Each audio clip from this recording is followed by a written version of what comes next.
Hey, you're tuned in to the Hustle Report by Profit Duel.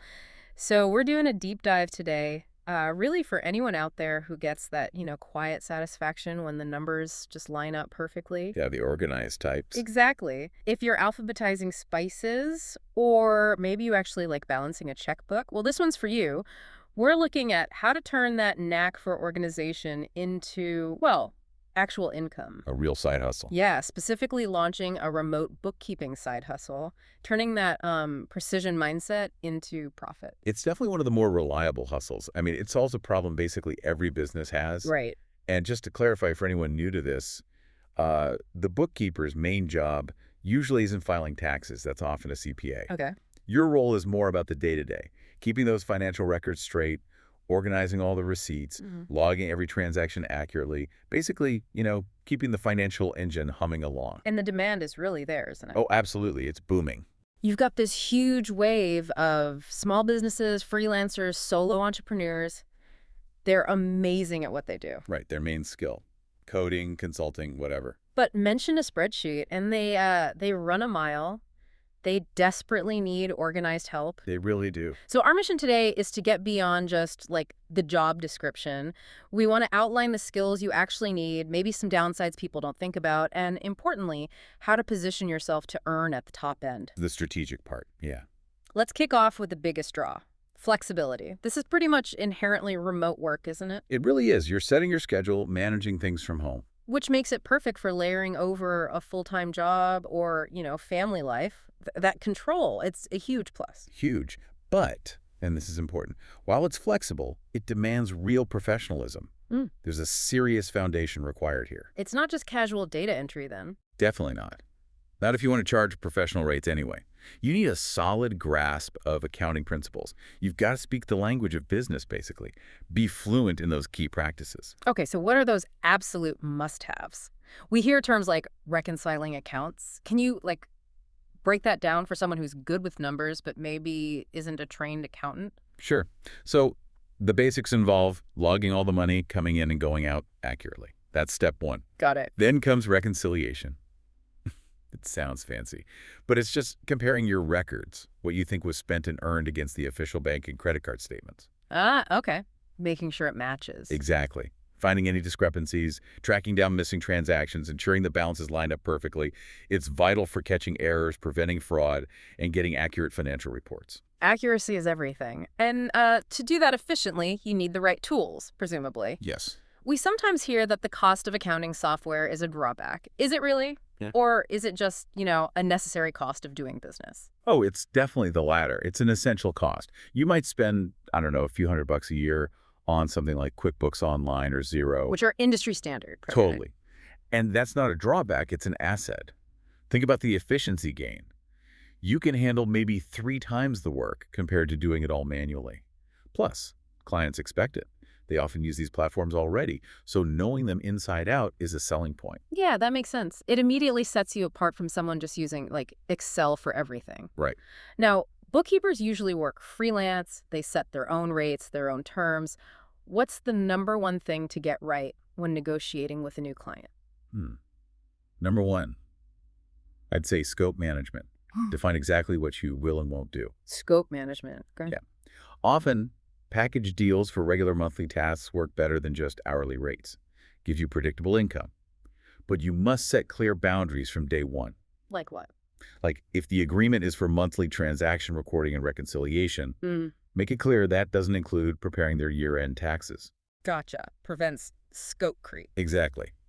That's where clients slowly start expecting more and more for the same price. Clear boundaries stop that. Clarity avoids conflict.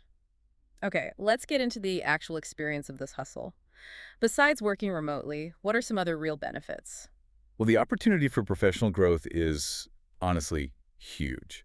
You're constantly seeing different business models up close. Like a catering company one day, a tech startup the next. Precisely. That exposure, it rapidly builds your financial know-how, your technical skills, and bonus, that knowledge helps your own finances and understanding taxes too. It pays off everywhere. That's a really good point. It's not a skill that just stays in a box. But now, the reality check. We mentioned commitment. What are the big friction points, the potential downside someone needs to be ready for? Well, the time commitment is probably the most obvious one, especially around deadlines. Tax season, quarter end. Exactly. Yeah. Setting your own schedule is nice, but if a client gives you records that are just, well, a complete mess, A hot mess, yeah. you could be looking at some long nights cleaning it up. How do you handle that? The sheer time and, frankly, emotional labor of fixing someone else's bad habits. Good question. You mitigate it with professional onboarding. You charge a specific cleanup fee right at the start if the books are messy. Don't just absorb that extra work. Make them pay for the extra headache. Yes, that fee covers the complexity.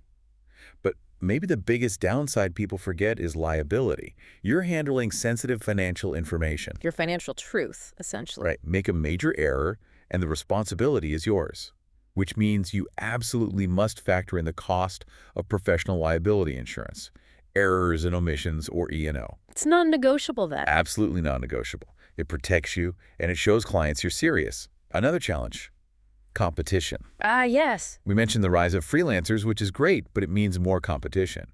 You're up against experienced pros, maybe even retired CPAs, plus those big, low-cost online services. That sounds tough. How does a newcomer, maybe someone just certified but without tons of real-world experience, actually compete with, say, a retired CPA who knows everyone locally? That's a great question. You don't try to beat them at being a generalist. You specialize. Niche down. Exactly. Yeah. That's the key strategic move. General bookkeeping is crowded, but bookkeeping for, say, just real estate investors, or only for dental practices, or e-commerce sellers using Shopify. The competition drops off. Dramatically. Yeah. When you specialize, you stop being just a record keeper and become more like an expert advisor for that specific industry, and that lets you charge specialist rates. That shifts the whole value proposition. Okay, that leads perfectly into the money side of things. Niching seems like the path to higher earnings. We know the AIPB data shows this huge range, like $20 to $60 an hour in the U.S. How do you get closer to that $60 or maybe even push past it? Experience plays a role, sure. Yeah. But specialization is the real accelerator. If you market yourself as the go-to bookkeeper for, I don't know, high-volume e-commerce stores dealing with complex inventory and sales tax. Your rate naturally goes up. Right. Location matters a little, but less so with remote work. The biggest driver is the value of your insight. Someone just entering numbers, maybe $20 an hour. Someone helping a client understand their profit and loss statement to make smarter business decisions. That's $60 plus. So you move from being a historian to being a strategic partner. That makes total sense for justifying a premium rate. All right, so for someone listening who's like, okay, I get the commitment, I'll get the insurance, I'm ready to pick a niche, let's give them the practical steps. Yeah. 0 to first client. What's the plan? We've got a kind of 6-step action plan here. Okay, step 1 is that foundation we talked about. Get the right skills and knowledge. Don't just rely on being generally organized. Get specific certifications. Like QuickBooks Pro Advisor. Exactly. That gives you instant credibility, shows you've mastered the most common software. Step 2, get the business structure sorted. Vital when you're handling sensitive data, right? Absolutely. Register your business sole proprietorship, maybe LLC, to protect your personal assets. And, like we stressed, get that E&O insurance. Set up the framework before client 1. Makes sense. Step 3, your online presence. Yep. A simple professional website or online portfolio. But here's the key. Make it niche specific. If you're the e-commerce expert, your whole site needs to talk that talk. It's your virtual shopfront. Okay. Step 4, finding the clients. Go where your specific clients are. Right. Online platforms can work, but be strategic. Targeting construction. Look for industry groups on LinkedIn, maybe forums.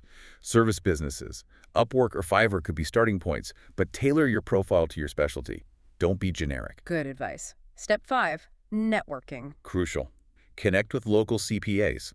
They often get clients who are too small for them, or whose books need cleaning up first. They need reliable bookkeepers to refer people to. That network, it's gold. Pure gold for leads. A referral pipeline. Nice.